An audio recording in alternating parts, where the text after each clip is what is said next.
ఆయన చెప్పుకున్నాడు. ఈ పుస్తకం చివరి పేజీల్లో ఆయన చెప్పిన మాట ఇది: నేను హృదయము బయట నిలుచుని తట్టుచున్నాను, ఆ హృదయపు తలుపు తడుచున్నాను. ఎందుకు తడుతున్నాడు? ఎందుకు బయట నిలబడి తడుతున్నాడు? బలవంతంగా మార్చేవాడైతే తలుపులు తోసుకొని రాలేడా? మాట చెబితే మనకి ఊపిరాడదు. మాట చెబితే ఆగిపోయిన ఊపిరి మళ్ళీ ఊపిరి పోసుకుంటుంది. సృష్టికర్త అయిన దేవుడు, జీవప్రదాత అయిన దేవుడు, అరవీర భయంకరుడైనటువంటి మహాశక్తిమంతుడైన సర్వశక్తిమంతుడైన దేవుడు నీ హృదయంలోకి నెట్టుకొని రాలేడా? నీ జీవితంలోకి రాలేడా? జుట్టు పట్టుకుని నిన్ను నన్ను మోక్షానికి లాక్కుపోలేడా? పోగలడు. కానీ మర్యాదస్తుడు, నీ స్వేచ్ఛను గౌరవించేవాడు.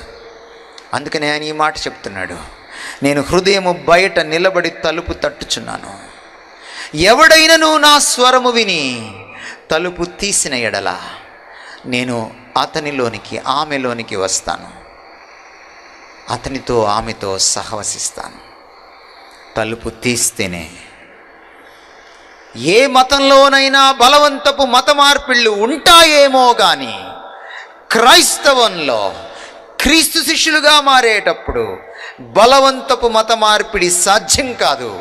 ఎందుకంటే ఎవరి హృదయంలోకి, ఎవరి జీవితంలోకి ఆయన బలవంతంగా రానేరాడు.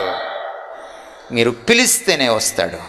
పిలవని పేరంటానికి మీరు వెళ్తారేమో కానీ ఆయన రాడు. ఆయన మీకంటే ఎక్కువ సెల్ఫ్ డిగ్నిటీ ఉన్నవాడు.